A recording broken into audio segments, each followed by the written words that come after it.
Nagtatrabaho ako ng ilang oras. Kailangan kong sunduin ang isang kaibigan mamaya sa gabi bandang alas 8, kaya naisip kong magawa. Kailangan kong tapusin ang ilang trabaho. Kaya nasa mesa ako at nakatingin sa labas ng malalaking bintana namin. At ako, palagi kong sinisilip ang ilaw na ito. At sa oras na iyon, maliwanag pa. Araw pa rin noon. Paulit-ulit kong napapansin, sabi ko, ano yung ilaw sa itaas? Hindi yan araw, sobrang baba, parang mukhang nasa ibabaw ng Hoag Hospital. Tossing Kushantingen's attention and Elisha crew na intriga rito. Kaya orin ako sa trabaho. Sa Burakavarg Mines where Gavern as Newport Boulevard, Lazalo ay naroroon at unti-unting lumalaki. Nagsisimula ng dumilim ngayon at ang ilaw ay tuluyan ng bumihag sa aking buong atensyon. And Bert said, Eweng and Rocaros, pilot ko itong sluit ng dahan-dahan at maglalaho. Tinitingnan ko ito at nagtataka, ano ang nangyayari? At bago pa ako makapag-isip, lilitaw ito rito at gagawin ang pareho. Ito ang ginagawa nito. Paulit-ulit itong nangyayari. Ngayon, ang buong nasa isip ko. Ang gusto kong gawin ay ipakita sa kaibigan ko na lalabas sa loob ng mga 5 minuto. Dumating ang alas 8, umiitim na. Pinayagan siyang lumabas siya at sabi ko, "Uy, tingnan mo to, wala na ang ilaw." Sabi ko, "Sandali, hintay lang." Kaya nakaupo ako doon, naghihintay. Sabi ko, "Kailangan bumalik to, babalik yan." Hindi na bumalik. Tayo sa base, grocery kakam sa mga kalahasing milya o kaya'y 1 milya. Lumingon siya sa gowi ko. Wala akong makita. Lumingon siyang muli at biglang lumipad ang kamay niya sa akin. Sabi niya, "Diyos ko, ako ay sumilip sa bintana ng pasahero at nakita ko ang isang napakalaking spaceship." Ay, kihilingan ko lang sa alam, paulit-ulit ko na itong sinabi. Nakita ko na itong paparating at ito ang pinakamalaki, pinakabaliw. Bagay na nakita ko sa buong buhay ko. At nagsimula akong mataranta. Nagsimula akong sumigaw, "Diyos ko, ihinto ang truck. Bumaba ka sa truck." Madilis na sa oras na yon, kaya siguro mga 8:20, 8:30 na at may papalapit sa amin at napakalaki nito at pinapanood namin yon at hindi ko may paliwanag yung mga nararamdaman ko. Sobrang nakakapanindig balahibo. Walang salitang makakapaglarawan sa nararamdaman mo kapag nakakita ka ng ganito. Nakakabaliw. Sobrang nakakabaliw. Pero papalapit itong bagay na to. And the sailors are real. One people love to draw in. Ang wings uzizir para kuwing paraan. Tamik ito. Wingsing anumang ingay, kahit kaunti man lang, at gumagalaw ito na parang nasa tubig.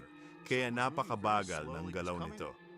Palapit ito ng palapit at alam kong dadaan ito sa ibabaw namin, pero tahimik pa rin ito. Ang direkta itong nasa ibabaw namin. Sinabi ko, ano ka? Sino ka? Ano ba ito? At naaalala ko nang sabihin ko yon, bigla itong huminto at nagsimula itong umatras. Pero mga sa dabatas na ang takot na walot sa akin ay hindi ko pa naramdaman kailanman sa buong buhay ko. Kasabay ng pangyayaring iyon, tumingin ako sa paligid at sinabi, kailangan nating umalis agad dito. At nakita ko ang 3 pang barko na papalapit mula sa malayo pa sila pero papalapit na. Mabilis kaming tumakbo palabas doon, hindi ko alam kung saan kami lilingon, sa kaliwa or sa kanan. Kami ay balisa, lubos na naghihisterya na. Lubos na naghihisterya. Turnaw na kita ko rin ang pisuanan. Itatawag ko baliit na sikat ng araw. Nasa lahat sila ng dako. Ako, ibig kong sabihin, siguro may 20 or 30 sa kanila. Sa abot ng tanaw ko, hindi papunta sa dagat kundi sa lupain. At habang nagmamaneho siya ng kotse, tinitingnan ko ang mga bagay na ito at sinasabi ko, talagang ito ay jinjaw, Marksalay. Talagang inaatake tayo. Ito ay dayuhan, parang isang armada ng mga dayuhan na papalapit sa atin. At sigurado ako na iyon ang nangyayari. Patsingurek na kiningo sa to ay miring parang 3 lumilipad na platito sa mismong kanan ko, mga 40 talampakan sa itaas ng kotse. Napakalapit talaga, kaya nakita ko ulit ng eksakto kung ano ang itsura nila. Mga disc sila yung, alam mo na, yung typical na hugis platito ng UFO, ganon. Hugis, disco sila, nakapormasyon sila, nasa mismong ibabaw ko sila, kasabay namin sila pero medyo nauuna. Kaya naman, iniisip ko, inaatake tayo. Ito na naman ang isa pang uri ng sasakyang magdudulot ng malaking problema dito sa lalong madaling panahon. Tapos, bigla silang umalis. nawala. Muli na naman, ang nakikita ko lang ay mga bilog na sikat ng araw sa paligid. Sigala mura na sa Hospital Ifo sa Florida, Huntington, Newport, masayang milya ang layo mula sa baybayin. Sa tingin ko, makikita mo ang mga oil rig doon at mayroon doong mga malalaking silindro at talagang napakalaki ng mga ito. At naglabas sila ng napakaliwanag na ilaw na fluorescent. At napakalaki nila. At nakaupo sila sa itaas, direkta sa ibabaw, nakalutang sa isa sa mga oil rig. At parang nasa isang pattern na tulad ng logo ng Black Flag. Naalala kong naramdaman ko na kailangan itong makita ng iba. Kaya siguro para patunayan ang pinagdadaanan at nakikita namin. Sa naalala ko na binahinok ko siya sa purang gasolinahan at naalala kong bumaba ako ng kotse at sinubukan kong pakalmahin ang sarili ko dahil ayaw kong gulatin ng sino man. Nakita ko ang isang lalaki sa kabilang panig ng mga bomba at nakatayo siya, nakaharap sa loob at labas at nakatayo lang siya doon or nakatingin sa kanila at nasa lahat sila ng dako. Sa wakas, nakikita na rin ng lalaki ito ang nakikita ko, si Pos. Ito ay talagang nakakamangha. Pos, ang kakaiba nito, pero may malaking kinalaman ito sa mga nangyari pagkatapos, sa tingin ko, Pos. Nilapitan ko ang lalaki. Hindi siya gumalaw. Nakatayo lang siya doon. Tapos sabi ko, ano bang nangyayari? Tapos parang hindi man lang niya ako tinapunan ng tingin. Sabi niya, nandito sila palagi. Sabi ko, parang pinaganito ang pakiramdam ko. Diretsa niyang sinabi, hindi sila nakakarating dito tulad ng iniisip mo. At sabi ko, ano ang ibig mong sabihin? At sabi niya, aba, nakakarating sila rito sa pamamagitan ng wormholes. Dumadaan sila parang sa wormholes para makarating dito. At naisip ko, sige, nakakakuha ako ng ilang sagot. Nakita na ng lalaking ito ang mga ito dati. Halata naman. Medyo gumagaan ang pakiramdam ko, pero hindi naman talaga. Sigurado ako ng gusto, tulad ng hindi ko pa naranasan sa buong buhay ko, sigurado. Sa lugar na to, abala, katabi ito ng freeway at maraming tao ang nagkakarga ng gasolina. At nakita ko ang isang kotse ng pulis. And also sa fama de bet akto kanya may sas mga bahog. Bulangalaw na ikaw ay diretsong papalapit sa amin. Napakagandang pagkakataon niyon dahil ang kailangan lang gawin ng lalaki ay lumingon sa kaliwa niya at gawin niyon at makikita niya mismo ang eksaktong sinasabi ko. At sabi ko, officer professional ako, may 3 akong anak, isa akong salesman. Kakasundo ko lang ng kaibigan sa Newport Beach at kakita lang namin ng maraming sasakyan sa langit. Alam kong kabaliwan to, hindi ko pa ito nakita kailanman at may isa pa nga tama lang sa likod mo. Hindi ako lalapit sa kotse mo, pero kung titingnan mo lang at sasabihin mo sa akin kung anong nangyayari, malaking tulong na yon. Sabi niya sa akin, hindi man lang siya titingin sa kaliwa o pataas, hindi talaga siya titingin. Ang sayo lang niya, Luis Carrito, mas lumapit pa. Sabi niya, dalhin mo ang kaibigan mo, kumalma ka at umuwi na kayo. Durog na durog ako, kayo ay alagad ng batas. Narito kayo para magprotekta at maglingkod. May problema ako? Baka isipin mong baliw, pero ang pinakakaunti mong magagawa ay tumingin sa langit at hindi mo pa rin gagawin yon. Hindi mo man lang ba aksyonan? Parang sinugod ko siya ulit. Sa pangalawang beses na sumagot siya, sinabi niya, lumapit kayong dalawa rito. Sabi niya, ayoko nang pag-usapan ninyo ito. Gusto kong sumakay na kayo sa kotse ninyo ngayon at umuwi na o ipapakuha ko kayo sa iba. Napakasama noon, nagmaneho kami papunta sa bahay niya na ilang milya lang ang layo. Tumayo kami sa labas at pinanood ko ang mga bagay na ito. Para sa... Sandali, pinanood ko to sa...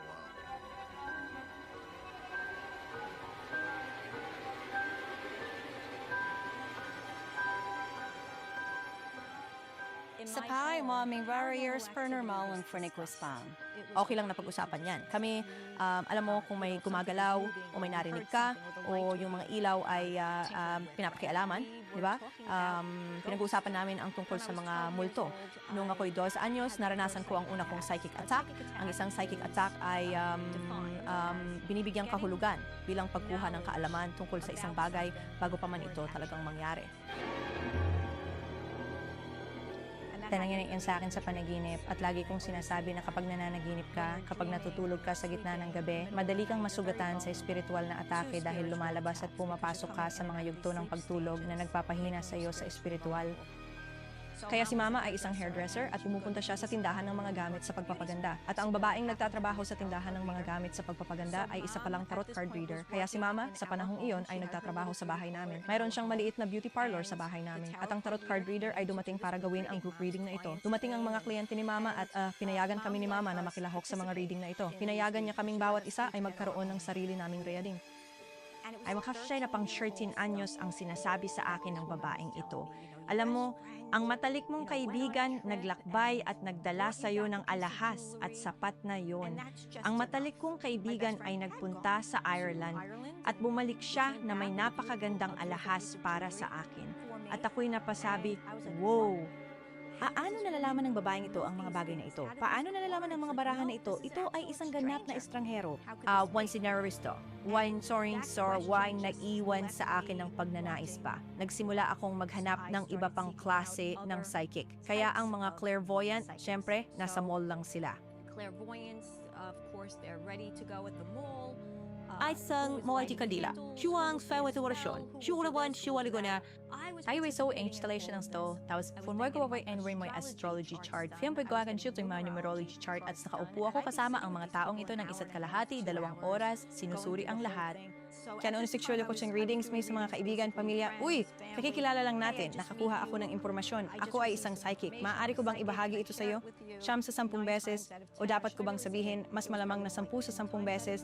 Ang sagot ay oo dahil ang mga tao ay lubos na naintriga, tulad ng pagka-intriga ko. Gawa mo ng pagkat ng psychic medium sa pamamagitan ng panaginip. At may isang binata sa panaginip na alam kong patay na sa panaginip. Hindi ko siya kilala kahit kailanman. Wala akong ideya kung ito ay isang muling pause. Wala sa lahat.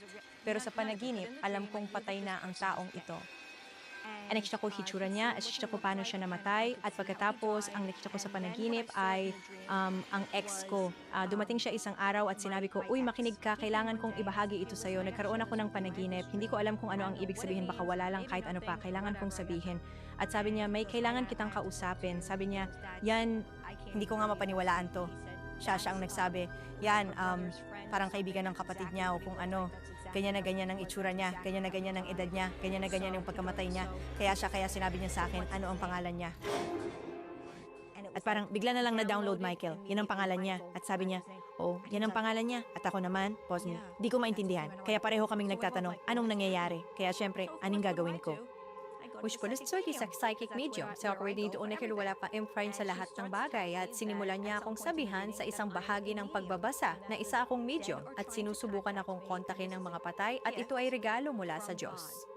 Ay kailangan kong kumutiyeti at tulungan ang mga tao na makakonekta sa kanilang mga mahal sa buhay na yumao. At syempre, narito ako. Kaya bakit hindi mo tatanggapin ang iyong regalo mula sa Diyos? Kailangan kong tulungan ang mga tao.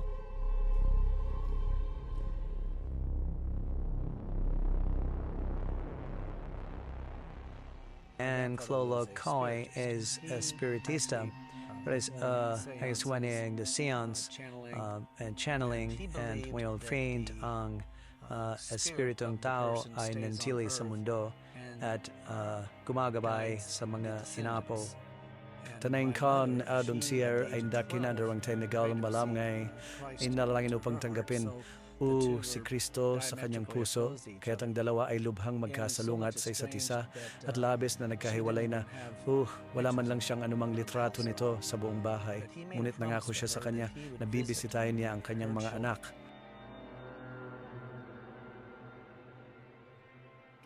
Ang lolo, naitadilang pangitay ng aking lolo, nagpapakita sa kanila sa ilang pagkakataon. At nabalitaan ko yan nung ako'y mga 11 taong gulang at naisip ko na talagang magiging kawili-wili, talagang magiging astig noon kung ang lolo ko ay, alam mo, gagabay sa akin. Alam mo, dahil siya ex-man niya ang mga siyahin ko at kasama rin niya ang dalawa ko pang kapatid na babae at naisip ko, bakit hindi ako? Nangyari isang gabi habang ako'y nananaginip na may isang lalaking nagpakita sa akin. Tinanong niya ako kung gusto ko ang tulong niya. Nagising nagising ako pero nakita ko siya ng malinaw. Nasa kusina ako kasama ang nanay ko at sinabi ko sa kanya ang panaginip na ito tungkol sa lalaking nakita ko. Pero ang totoo, hindi ko pa siya nakita kahit kailan sa buhay ko. Wala pa akong nakitang litrato. Ang nanay ko ay wala ring anumang litrato niya pero meron siyang isang litrato na itinago niya sa kanyang aparador. Yes, nga raw kaso yung child bago tumano ang suot niya kung paano siya tingnan lahat-lahat. At siya'y namutla na parang multo, tapos tumayo at pumunta sa kanyang aparador, binuksan ang drawer, kinuha ang litratong ito at ipinakita sa akin. At sinabi ko, siya yan. At sinabi niya, yan ang lolo mo. At na-describe ko ang lahat, pati ang eksaktong suot niya. Tuwang and non-smile shade ko rin, itago ang litrato. Sinbi ko ng malakas doon sa kapagkainan. Sabi ko, Lolo, kung ikaw yon, oo, gusto kong tulungan mo ako. Pakiusap, samahan mo ako. Bago yan, medyo mahiyain at hindi pala kibo akong bata. Hindi ako, alam mo, nanatili lang ako sa sarili ko. Balaron, balakan nagkaroon sa bugso ang kumpiyansa. Balakan nagkaroon ng mga kaibigan. Tama talaga na din maayos ang lahat. At pakiramdam ko na kasama ko siya at ginagabayan niya ako.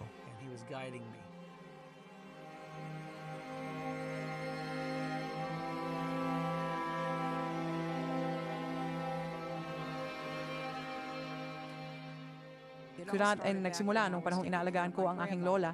Ang aking lolo ay matagal nang pumanaw bago pa man mangyari ito. Kaya habang kami ay naninirahan doon, patuloy kaming nakakaranas ng mga kakaibang pangyayari. Naririnig namin ang mga yabag sa hating gabi kahit walang ibang gising. Naririnig namin ang music box ng nanay at lola ko kusang bumukas. First time estamos ang Elizabeth na RCP. Kung may tao or coisa accused na naghahanda ng pagkain. Minsan bumabangon kami at may mga bagay na nakalabas. May mga bagay na nailipat. Tawisyo gabi, kaya nung wasak misay nakahigado na tulog, and nagising ako muli dahil sa ingay at nagpatuloy ang ingay at hindi ko pa nabubuksan ang aking mga mata. Natakot ako. Gusto kong tumingin upang makita kung ano iyon, ngunit natatakot din ako sa parehong pagkakataon. Sa wakas, nagkaroon ako ng lakas ng loob at narinig ko muli ang ingay. Minulat ko ang aking mga mata at lumingon ako at nakita kong gumalaw ang silya sa kusina sa sahig. Mga asawa ko gusto makita kung anong nangyayari. Alam mo, sobrang balisa ako at sinasabi ko gusto kong lumipat. Alam mo, at bigla kinausap ako ng asawa ko at sinabi niya, Dana, baka lolo mo lang yan kasi kahit ano pa yan, hindi naman tayo sinasaktan. At pinag-isipan ko at sabi ko, nako, alam mo baka tama siya. Baka lolo ko lang talaga. Nagsimula akong magtanong tungkol sa kabilang buhay. Where is testifiers? Ako na wabulmos pa ay panawaran pero malambans. Kadating tanong at mismo ang mga espiritu. Nagsimula akong pumunta sa mga lokal na sementeryo at isinama ko rin ang aking mga anak. First yung camera para maghanap ng multo. Kumukuha kami ng mga litrato. Kumukuha rin kami ng mga recording. Naghahanap ng EVP or yung tinatawag na electronic voice phenomena recordings. Sa unang gabi namin, nakakuha ako ng sagot at ito ay isang espiritu. Sinabi nito na ang pangalan niya ay Frank. Taswari migrant iyang which were narukin sa dan ko may sasurig na Frank. Kaya nais ko, sige, kaya mas naging konfirmasyon ito. At habang mas marami akong nakukuhang konfirmasyon, mas lalo akong gustong makipag-usap sa mga espiritu at mas lumalalim ang pagpasok ko dito.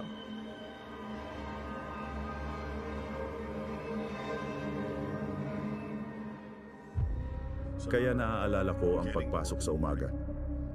Portal sa niya akong at renay ko sa sarili ko. Ito ba hindi kalokohan? Ang pakiramdam na naramdaman ko ay parang lahat ng alam ko simula noong Abril 2, 1972. Mula nang ipanganak ako sa mundong ito ay walang kabuluhan at lahat ay kasinungalingan. Lubusan nitong binaligtad ang aking mundo. Oo, nagsimula ang malalaking problema pagkatapos noon.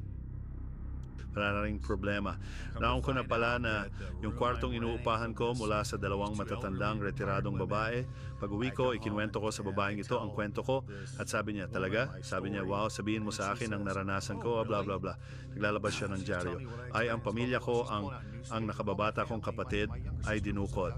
Nasa Ohio kami at nilalabas niya ang lahat ng gamit na hindi ko alam na nasa bahay pala. At sinasabi niya sa akin, ay oo, si Jesus ay isang alien at kung ano-ano pa. At ako naman, anong nangyayari? Para bang sinasabi niya sa akin ang lahat ng ito nang walang kaabog-abog. At ako naman, Diyos ko, alam niya ang lahat ng sagot. Kaya naman, napasok ako sa isang napakababaw na butas ng kuneho. Davos damkan was Dianas Pasiondam sa tito daw na rin sa akin, dapat akong maging espesyal. Dapat kailangan kong may gampanan at babalik sila at kukunin nila ako o kung ano. Napakaraming iniisip na dumadaan sa isip mo. Napakatindi lang. Arkaram, Priory, King Libring Oras, Jaro, Sturo, Alien, Kay Gray, Kay Reptilian, Seas Blue Avian, Si Pleiadian, Sky and Around Pak, Rise for Pong Torito, Tower Ascension, in 101 Pa. Nasa bawat sulok ako ng internet, bawat video sa YouTube, sabi ko, kailangan kong malaman to, kaya kong malaman to, malalaman ko to, kasi ang trabaho, pera, bayarin, ang puting bakod, at ang lalaki at babae, hindi na mahalaga yan. Wala yang saysay kasi hindi naman talaga yan totoo. Kanya na ang satanong mo na at naramdaman ko lang ang tawag na ito. Kailangan kong lumayo sa kabundukan, makapunta sa kalikasan, at kailangan kong makita kung mangyayari ulit ito. Kaano man ito katakot, gusto ko pa rin ng higit. Napakakaiba pakinggan, pero halos parang binigyan ako ng higit pabatay sa reaksyon ko at kung gaano pa ako naghahanap. Dito nagsimula mag-chorus ang lahat at sa loob ng ilang linggo, nawalan ako ng trabaho. At sa panahong iyon, nagvi-video ako gabi-gabi, naghahanap at nagkakaroon ng mga karanasan. Kahit nasan ako sa gabi, lalo na kung ako'y nag-iisa, nakakakita ako ng tinatawag kong light ships. Dahil mga bolang ilaw lang sila, minsan malaki, minsan maliit, minsan iba't ibang kulay, minsan may hugis. So ingaron ng video, doon sinakor, nagsimula akong makakita, prang ano ang lumitaw sa akin na prang mga nilalang. Sabi ko, okay, kakaiba talaga to. Wala akong nakikita. Nakikita ko ang mga ilaw ng real time. Pero hindi ko nakikita ang mga ito, ang mga nilalang na ito, hanggang sa balikan ko at suriin sa aking telepono ang footage. Mga tungay na ito ay patuloy na pumapasok sa buhay ko ng biglaan, kinakausap ako, binibigyan ako ng impormasyon para bang alam ng mga taong ito ang nangyayari sa akin nang hindi ko pa sinasabi at nangyayari ito palagi. May mga bagay-bagay na nangyayari sa bahay. Laging may nawawala. Ibig kong sabihin, ang mga susi ko, ang mga singsing ko, lahat ay nawawala sa bahay na talagang kakaiba. Mga amoy, kakaibang singaw sa lugar. Ang paghahanap ng sagot sa nangyayari ay lubos na bumabagabag sa akin. Sobra na ito. Lahat ng ito ay sobra na. At sabi ko, magpakita ka sa akin. Pagkasabi ko ng, ipakita mo kung sino ka, poof, poof, poof, poof, poof. Mga orbs mismo sa harap ng mukha ko. Unang beses, totoong nangyari, doon mismo. Kaya kong hawakan.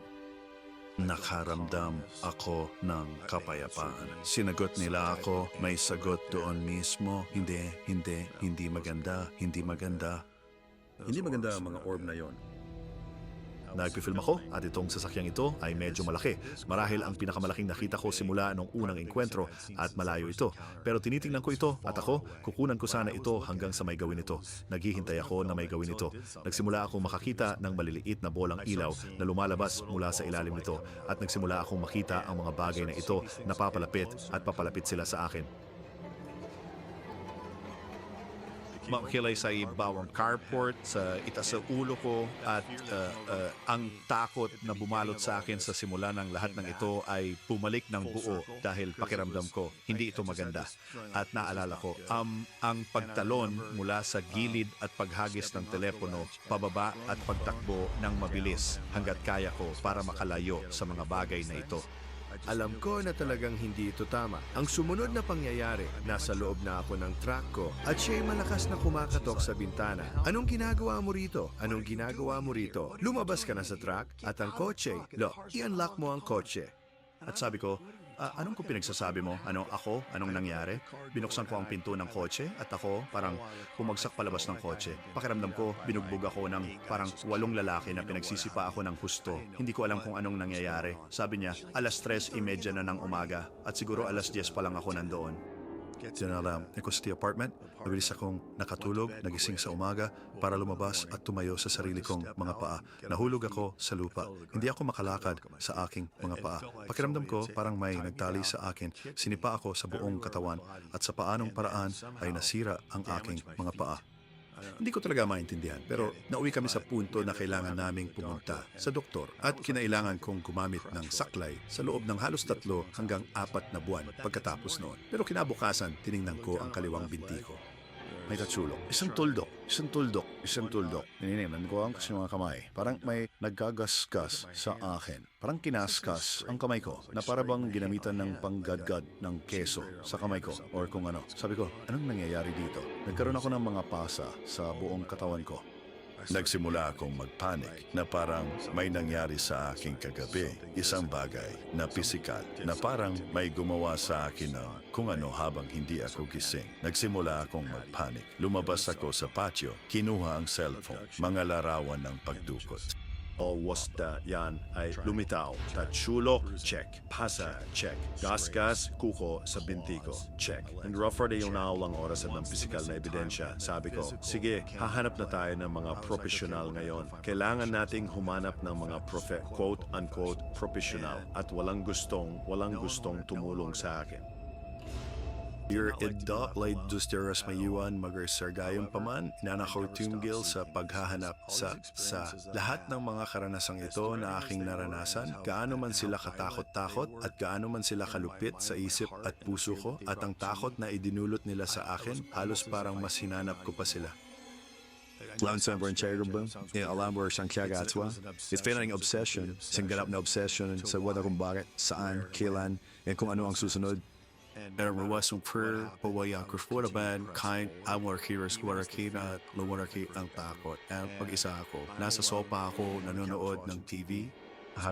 Rasing gabi na nanon. Pagtingin ko sa salamin mismo, nakita ko ang 4 na pares ng matang nagliliwanag. Alam ko, hindi ko ito kakayanin dahil alam ko sa isip ko na papasok sila at magkakaroon sila ng usapan o kukunin nila ako. Isa sa dalawa, alam kong mangyayari.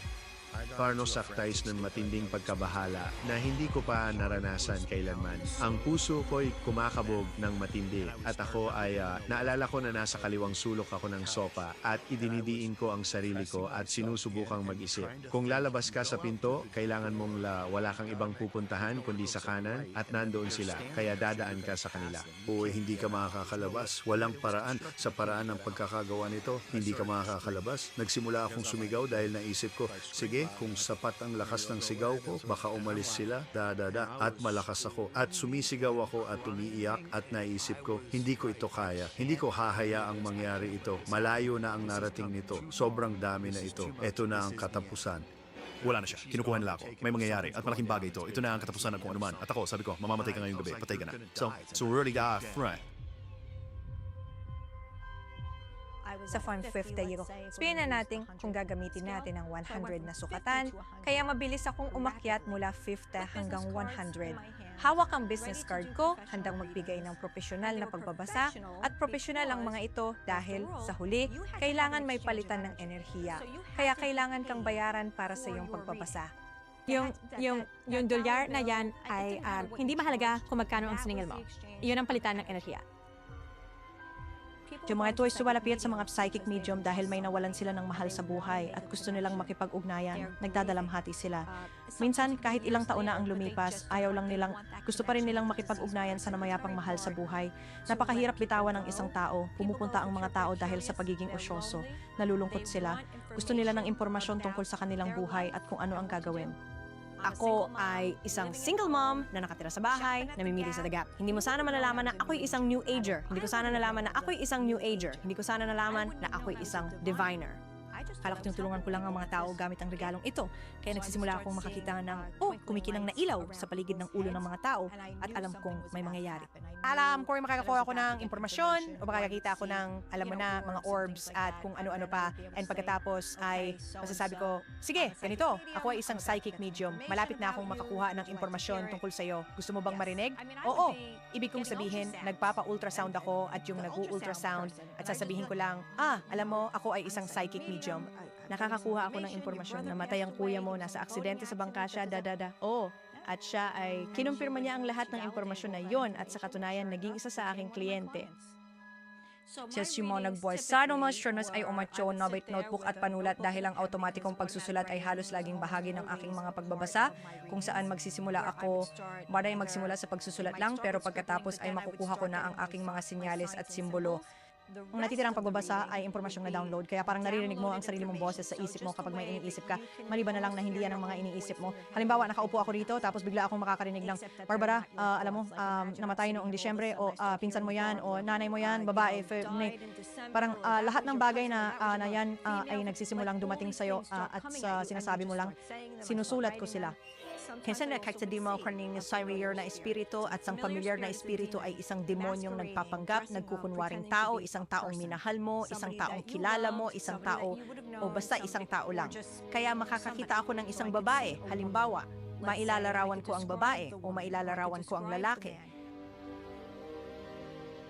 Gary King would pay nga na school sa Ziermington ito bigpay ang akong meals sa Zaniaga Flisker at kretuling fagayos umiiyas ako kasama nila ang mga nawalan ng asawa, ang mga nawalan ng anak.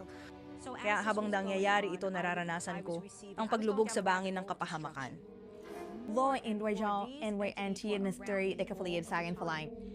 Palagi akong natatakot. Sa pagpunta ko sa mga group reading na yan, syempre gabi na at mag-isa lang ako. Kaya pag uwi ko mula sa mga group reading na yan, hindi ako nag-iisa sa biyahe. May ilan sa kanila na sumasama sa akin pa uwi. Kaya habang nagmamaneho ako, nakikita ko ang mga pamilyar na espiritu. At habang papalapit ako, bigla silang naglalaho na lang. Pero nasa loob din sila ng kotse, kasama ko. Tulad ng sa rear view mirror, nakikita ko sila sa likurang upuan.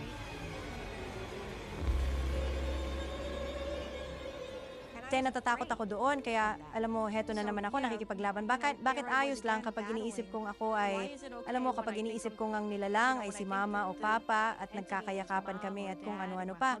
Pero ngayon, pinahihirapan na nila ako. Ngayon, nagpapakita na sila rito at nakakatakot yon. Kaya seryoso may group reading na inupahan akong gawin. Or probably mayroon pribadong 15-minute readings. Hindi ko nagusto ko ng pakiramdam na nakuha ko agad nang magsimula akong mag-channel. Ito ay parang isang napakalamig, nakakatakot na pakiramdam. At ang impresyong nagslamaking parang, tungkol dito kaya pala itong lalaking to, tiyuhin niya at nakikita ko ang mga clippings sa dyaryo at itong napakasamang, parang lahat ng balakyot na bagay at putukan. Alam mo, lahat ng bagay na to, di ba? Talagang ipinaalala sa akin ang sitwasyong parang mafia. Ang sinswing ko rin ang manaririnig ko ay ang station niya muna i-download at sinting na dyan ako ng tinging puno ng galit. Kaya ang person niya, yun ang tiyuhin ko at pinaril niya ako at pinaril niya rin ang kapatid ko. Kaya siguro, alam mo, lumabas yan sa mga pahayagan. Pero ang impormasyon ay impormasyong lubos niyang naintindihan at kinumpirma.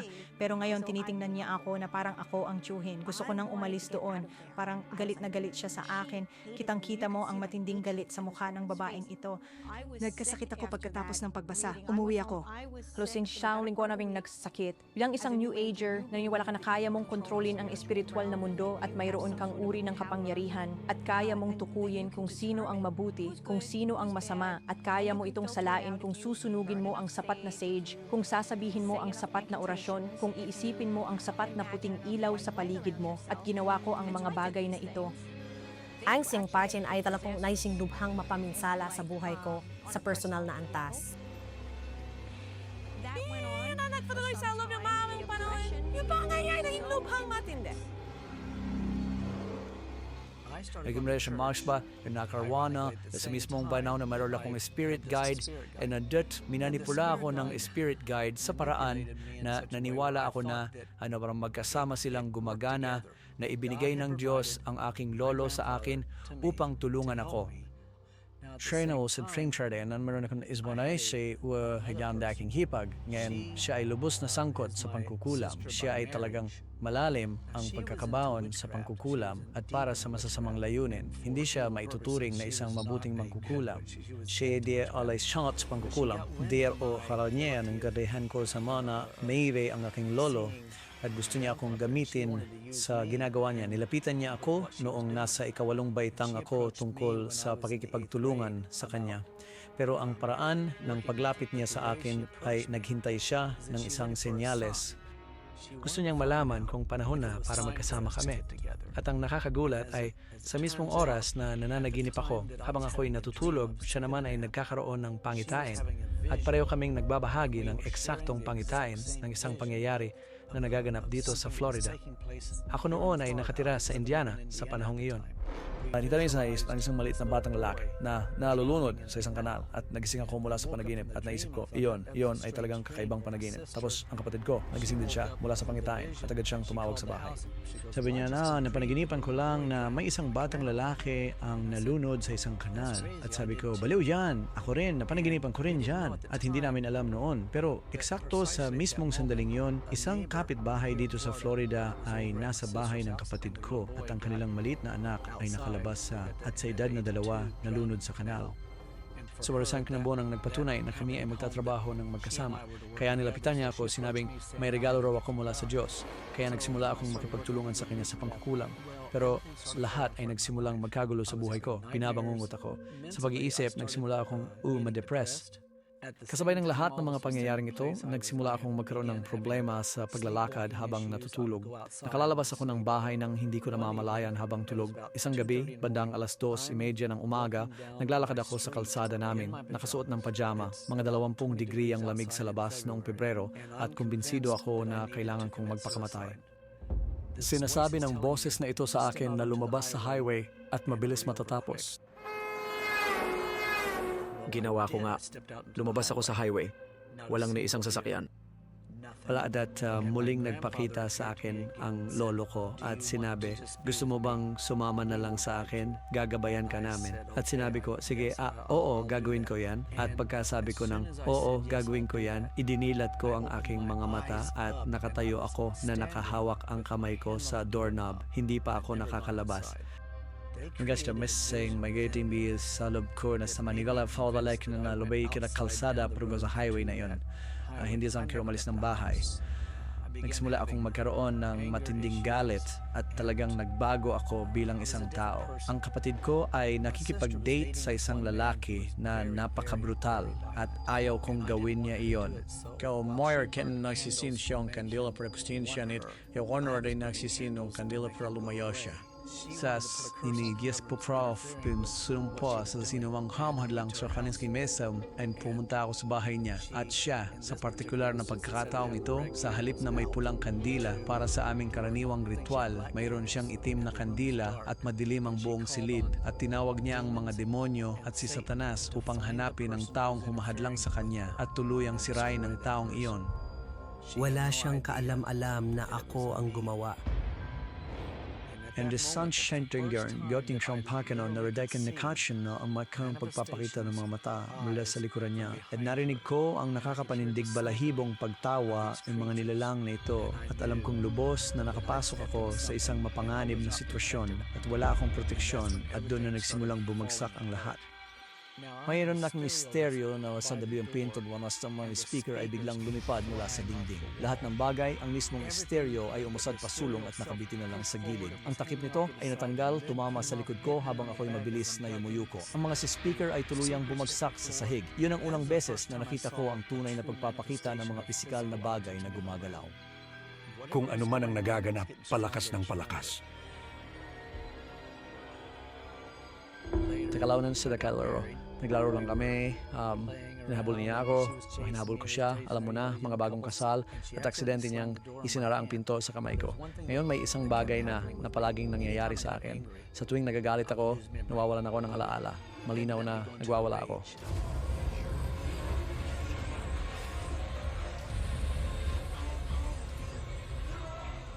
At ang sunod na nalala ko noon, nakatayo ako sa banyo kasi tumakbo ako sa banyo para lang makalayo sa kanya. Isinara niya ang pinto. Ang susunod na naalala ko, nakatayo ako doon sa banyo, ang takip ng inidoro ay nasa ibabaw ng ulo ko, handa nang ibagsak ito at nalilito ako. Sabi ko, anong nangyari? At ang banyo ay gulong-gulo. Lumabas ako, hinahanap ang asawa ko, hindi ko alam kung nasaan. Sa kwarto namin siya, at dilapitan ko siya at sinabi ko, anong nangyari? At sabi niya, merong higit sa isa. Sabi ko, anong ibig mong sabihin na higit sa isa? Sabi niya, merong higit sa isa. Sabi ko, isa, sabi niya, nasa banyo ka at sumisigaw, sabi niya.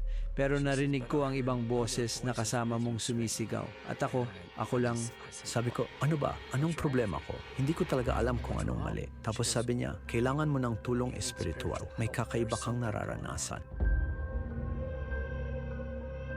Gangster counts for side na pinagmumultuhan. Puwes humanities, interesado lang ako sa mga paranormal na bagay, naghahanap ng mga multo. Pero ngayon, tumutulong na ako sa mga pamilya. Pagkatapos, nagkaroon ako ng isang kaso. Ito ay tungkol sa isang lalaki na pisikal na sinasaktan ng isang espiritu at dinala siya sa ospital. Pag-family sa investigasyon, figure ng blame for mag-isda pero sinusuran nilang bigyan kami ng sapat na espasyo para maisagawa ang investigasyon sa buong bahay. Kaya habang nandun kami, talagang gabing-gabi na, may ilang nangyari, walang gaanong malaki. Parang may pintong bumubukas at sumasara habang nagtatanong kami. Tapos, nang pumasok yung lalaki, tinanong niya kami or niya, and kung papayagan niyo akong sumama sa inyo, baka may mangyari dahil itong anuman to, hindi ako gusto. Kaya sinimulan niyang galitin yung espiritu dahil sa puntong yon, sinusubukan naming makakuha ng reaksyon. Aba, bigla na lang, mula sa kung saan, narinig namin ang isang napakalakas na putok. At napakalakas nito. Literal na parang may bumagsak o bumangga sa labas mismo ng bahay namin. O kung ano, malakas na kalabog at putok ng sapat. Bite yung malawang rehab na nakarap sa direksyong to, manarasandal na siya sa pader sa sahig at malaking upay sa kabinet ng mga dokumento kung saan tumama ang ulo niya. Nagsimula kaming sumigaw at tawagin ang mga tao na nasa balkonahe. May monitor silang nakalagay doon, nanonood sa mga monitor at nagsimula kaming sumigaw para papasukin sila sa loob. Sa wakas, naialis nila ang lalaki mula sa sahig, kaya nagsimula siyang maging agresibo. Galit siya, balisa, umiiyak at nagsimula siyang sumigaw para sa bagay na ito na alam mo lumabas at galit na galit lang siya. Panarmin naman, ang dahilan kumiyawid sila na antala ng ilang minuto, rin sila nabigpasok, hindi nang ihagis sa pader. Ang lola ay nahulog mula sa balkonahe. Turners yung darabang returner sabay-sabay. Ngayon na, masabi kong sa aming dowsing rod sessions na ginagawa namin kaninang gabi. Nakakakuha kami ng mga sagot na ang espiritu sa bahay ay isang maliit na batang babae. Napakalaking lakas yun para sa isang maliit na bata. Kakasa resonate, streamwise konting ng panggagaya. Bansga or falls ang isang basamang espiritu ay mapuanggap na parang highways, yung batang paslit o sway na waring isang babaeng nakaputi. Alam mo, isang bagay na mahina, isang taong mahina na maaawa ka, na mararamdaman mong kailangan mong tulungan. And na-restinto ko na very napakaraming mga kaso na talbay mga manggagaya lamang ay maging sa mismong komunidad ng mga naghahanap ng multo. Naniniwala silang lahat na mayroong tinatawag na panggagaya. Ngunit ang problema, alam mo, ay alam na namin na ginagawa nila ito paminsan-minsan. Hindi lang namin alam na ginagawa nila yan palagi. May isang weekend na kami ng anak ko ay pumunta sa St. Augustine, Florida. At yan ay isang lugar, isang napakalaking hotspot para sa paranormal community. At nag-tour kami. Medyo humiwalay kami sa grupo. At pumunta kami at nakahanap ng isang maliit na liblib na lugar. At nagsimula kaming gumawa ng isang EVP session. Nagsimula lang kaming magtanong. Si Claire na tanya horsemer minor comer espiritu na magpakonda sa akin sa kung anong paraan. Maya-maya, tinawagan ako ng asawa ko sa cellphone at sinabi niya, Dana, hindi ko alam kung nasaan ka o anong ginagawa mo, pero pakiusap, tumigil ka. At sabi niya, anuman ang ginagawa mo, may ginugulo dito sa bahay. May bola, nasa sahig ito sa harap niya, at maya-maya, kusa na lang gumulong ang bola. Tumaset from a silid kainan and may wardaw sa eksya kusina upaba sa kabilang dulo ng kusina. Tumawid sa pasilyo patungo sa kabilang pintuan na papunta sa sala. Tuloy-tuloy na dumaan at huminto mismo sa harap niya. Nabas, where was there two incidents? They were daw ano libro tungkol sa spokesman ay mamadalangin. Tuwa itong audiobook and inwanong tumutugtog sa mesita ko sa tabi ng kama isang gabi sa aking laptop. Ba, summer, parang daw asawa ko na may pumasok sa silid at sa paanong paraan nagising siya. May naramdaman siyang kakaiba at pagkatapos ay narinig niya ang mga dasal na pinapatugtog sa laptop. Sinimulan niyang sabayan ang pagdarasal kasama ng laptop. Ang sumunod na nangyari sa sandaling sinimulan niyang magdasal, ang ventilador sa aming silid ay lumipad sa buong kwarto at tumama sa dingding. At ginising niya ako. Sabi niya, Dana, patayin mo yan. At sinabi niya, ano man yan, ayaw niya yan. Pero hindi niya napagtanto na hindi lang pala yung pagtugtog nito, kundi yung pagdarasal niya kasabay nito ang talagang nagpaganoon. Isang gabi, nasa sala kami at ang apo ko ay nasa kwarto ko nanonood ng TV at may nagsabi sa akin na bumangon at tingnan siya. Hawi siya sa dulo ng kama na parang meron siyang kinatatakutan. Bigla siyang tumalon mula sa kama at nagsimulang kuskusin ang sahig at sinabi niya, hindi ko po alam, parang pumasok sa sahig o kung ano. Kaya naman, nang ginawa niya yon, nalaman kong ang anumang nilalang na nasa loob ng aming tahanan ay nagsisimula ng magpakita ng sarili nito sa aking apo. Kaya, Alan, tinanong ko mang apo ko kung Chayi, naalala mo ba kung ano ang itsura niyon? At niya sabi niya, oo. At niya sabi ko, pwede mo bang iguhit para sa akin? At ito nga ang eksaktong iginuhit niya sa piraso ng papel na yon. Hindi ito mukhang multo, mukha itong alien. Ngayon, sa puntong ito, nagsimula na kaming maging desperado.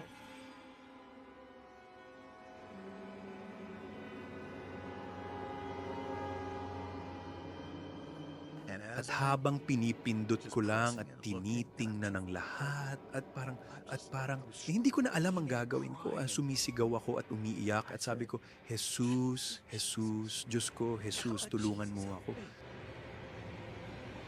Uwigan sa pusa niya siwa ko o sana wakas na inro si Jesus na hindi man naharap sa akin. Nakita ako ang kanyang tagiliran pero parang ginawa ko ito at nasabi ko, O Diyos ko, at tumingiban akong muli at nandoon pa rin siya. At nasabi ko, Jesus, at tumingiban akong muli sa kanan ko. Ang mga mata at ang mga figura sa pinto, wala na. Lumingon ako ulit. Wala na siya. Wala na ang mga yon. Lahat ng naipon sa loob ng 2 taon na lahat ng takot, lahat ng pinsala, lahat ng pagkabaliw, lahat ng karanasan, lahat ng kakaibang pangyayari, lahat ng nangyari at ang lahat ng pasanin na iyon ay parang may kumuha ng lambat na bakal at hinila lang ito mula sa aking likod at lumuhod ako at nagsimulang umiyak na parang sanggol. Wala akong takot, wala akong kahit katiting na takot. At ay, tawal mo na naman kamanaw sa lumiyak. Pero nagdasal ako nung nagdasal at nasabi ko lang, si Jesus yon. Alam kong si Jesus yon. Sabi ko, Jesus, iniligtas mo ako, iniligtas mo ako, iniligtas mo ako, iniligtas mo ako, iniligtas mo ako. At mula sa araw na yon, wala nang muling nangyaring kakaiba. Wala nang nangyari pa. Hindi na ako muling nakakita ng kahit ano. Hindi na rin ako inatake. And your faring change bread always the parkatindi sumbat sa panchang trangshim sandal ng halos pagkasiray. Way saring shach is pakrikal at napakabigat harchin sumgaw kao kay Hesu Kristo. Sa isaniglap masis bibo biglan o sandali ng pagkaubos ng sarili, siya ay nagpakita, naroon ng Diyos. Ang Diyos ay kumilos na. Dahil may rapayabang bumalot sa aking kalooban. Sa totoo lang, lubos akong nalito pagkatapos ng pangyayaring yun. Ayoko nang maging isang psychic, ngunit hindi ko maintindihan kung bakit. Kaya ngayon, unti-unti itong nawawala at parang nasa isang espiritual na kahinaan ako. Nagpatuloy ang sitwasyong yon at sa huli, bumalik ako sa mga readings, gumawa pa ng ilang readings at pagkalipas ng 10 buwan, ako, Diyos ko, nag-date ako kasama ang matalik kong kaibigan si Beth na nakilala ko sa divination group na sinalihan ko ilang taon na ang nakalipas. Napakabuti naming magkaibigan. Dati kong binabasahan ng pamilya at mga kaibigan niya. Ang saup siya ng huling beses na nakita ko si Beth at sa pagkakataong ito, si Beth ay milagrosong naligtas. Wala akong kaalam-alam. Kaya dumating siya para maghapunan at nagsimula siyang magsalita tungkol kay Jesus at sa simbahan na dinadaluhan niya at lahat ng bagay na ito, di ba? Kaya inanyayahan niya akong pumunta sa simbahang ito at sinabi ko, hindi. Uy, ayos lang ako. Sige. 4 na linggo. Pagkatapos, nagising ako 1 linggo at naramdaman ko, kung masasabi mo, na pumunta sa simbahang iyon sa araw na iyon. Gusto kong pumunta. At ang simbahang ito ay isang simbahan na walang kinabibilangang denominasyon at nakabase sa Biblia, hindi tulad ng anumang naranasan ko kailanman. Nakakapanindig balahibo, napakalaki ang galak at pagmamahal na nakikita mo. Kaya sinasalo ko lahat ito. Ang mga tao, nakataas ang kanilang kamay. Sabi ko, anong ginagawa ng mga taong to? At kumakanta sila. Pero syempre, sasama ako sa karamihan. Away, ang Esther and team, player, Sky mo sa Bayern One Way, was Changoy to Cameras is so. Einstein, marinig ko ang linyang, niligtas ako ni Jesus, bigla akong nagkaroon ng flashback, isang mabilis na pagbabalik tanaw sa sandaling tinawag ko ang kanyang pangalan, sa sandaling siya yon nung araw na yon na siya, ako yon, Jen. Iniligtas kita. Kasama mo ako.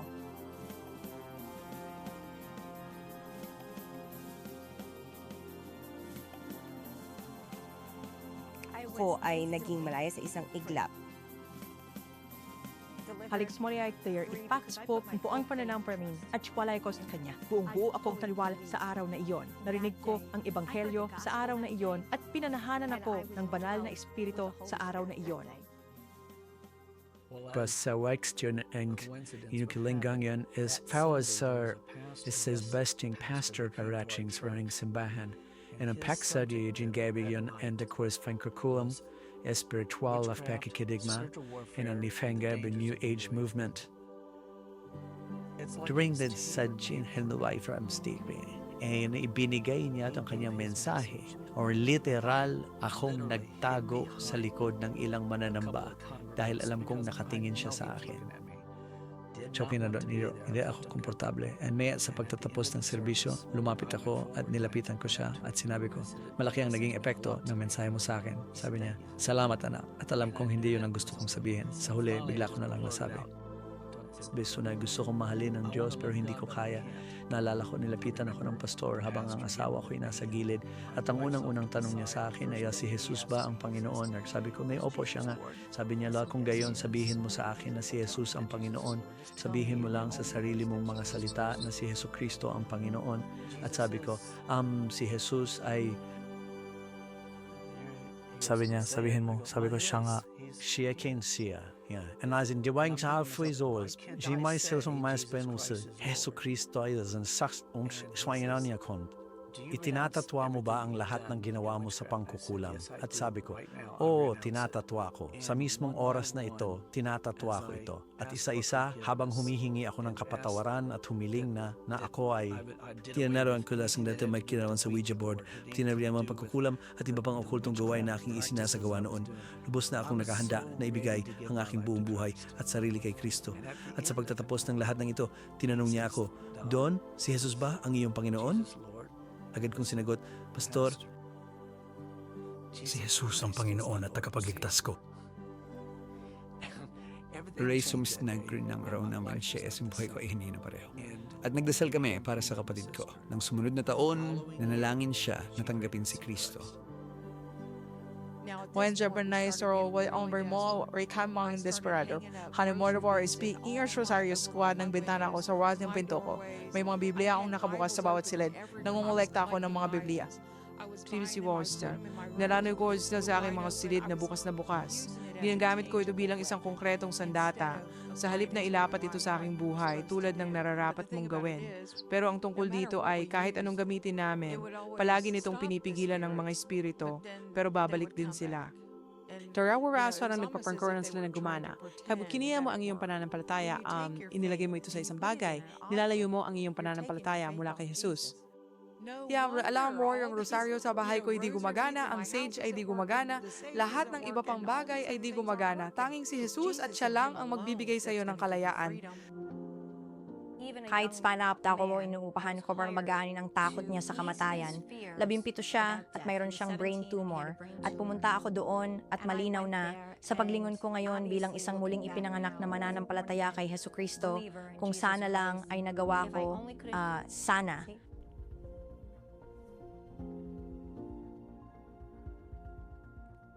Sana nasabi ko ang ebanghelyo. Ako ay silang tagpag-ugnay ng demonyo doon para tulungan ang batang ito at siya ay namatay sa loob ng sumunod na ilang linggo pagkatapos noon at ako ay labis na nalungkot.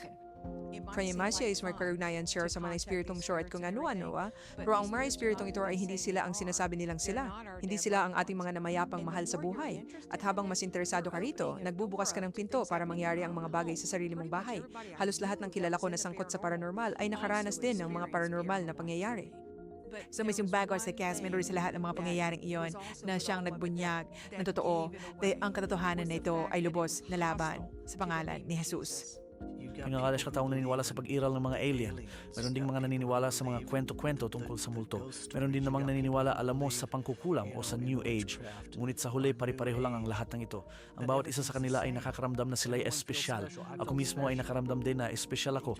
Bawat isa sa kanila ay nakakaramdam na sila'y natatangi. Iisa lang ang pinagmulan ng lahat ng ito. Sa kaliwasang pagprotesta itsenda, hindi na nakapagtataka kapag naglilingkod ka sa demonyo, iyan ang kanyang katangian. Ganyan talaga siya.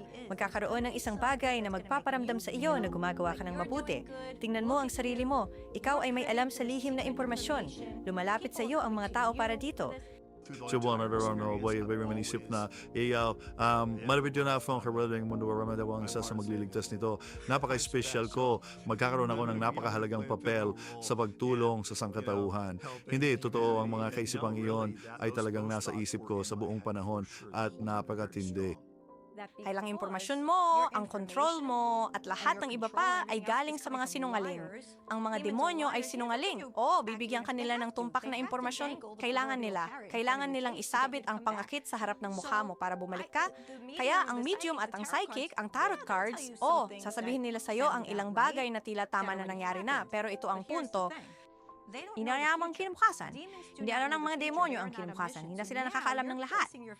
Kaya ngayon na inilalagay mo ang iyong pananampalataya at tiwala sa mga demonyo, sa mga sinungaling, pero nakuha kanila kung saan kanila gusto. Dahil sinabi nila sa iyo ang ilang bagay at kailangan mong bumalik dahil hindi ka masisiyahan sa kasinungalingan.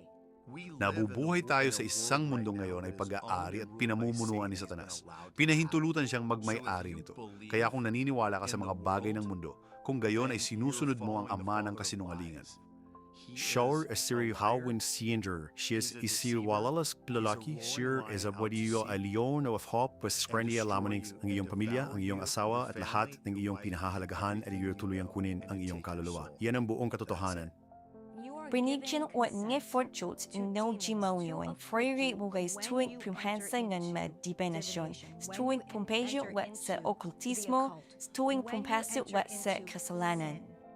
Rainsfors kong were ispo karyo rarikiyar sa wasangi tahanan, tuyar may kayang ilaw, ang bangungot, and aboriyar bagay, and is free your way bagay, no dararanasan ng witaong mo'y karanasan, sa alien phenomena, and skiyon din sa ghost phenomena, and spirit guide phenomena. Ang zahatnaim iskuri bispring esaw, to ay isang napakalaking panglilin lang. Tama sing minefto hay pinababalan ng mga tao tungkol sa okultismo, tungkol sa kung sinuwing mga demonyo. Sasabihin ko na ang nakikita mo ay hindi ang nakukuha mo. Kaya ang tinitingnan mo ng iyong mata ng tao ay hindi lahat ng nangyayari sa paligid natin. More things are bands at yung penguin may director din willing cause o yung demonyo at yung demonyo ay mustungkoling and way may. Kinapupuoran siya ang Diyos at yung sangkatauhan, ibig sabihin kinapupuoran kanila at gagawin nila ang lahat para sirain ka. Person na misa sa mga farangyon dahil sa pamamagitan ng mediumship, komunikasyong psychico, mga Ouija board, lahat ng kasangkapan ng panghuhula. Iyan ay pinapatakbo at isinulat ng Diablo at kailangan mong magpasya kung sino ang iyong paglilingkuran, ang sinungaling, ang manluloko, ang mapanlinlang, ang magnanakaw, ang mamamatay tao, o ang daan, ang katotohanan at ang buhay. Alam kong gusto ko ang katotohanan. Gusto ko ng buhay na walang hanggan. Ikaw ano? Amazing grace, how sweet the sound that saved a wretch like me.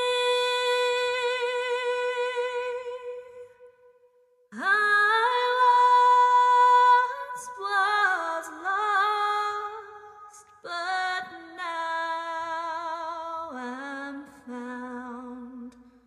Was blind, but now I see.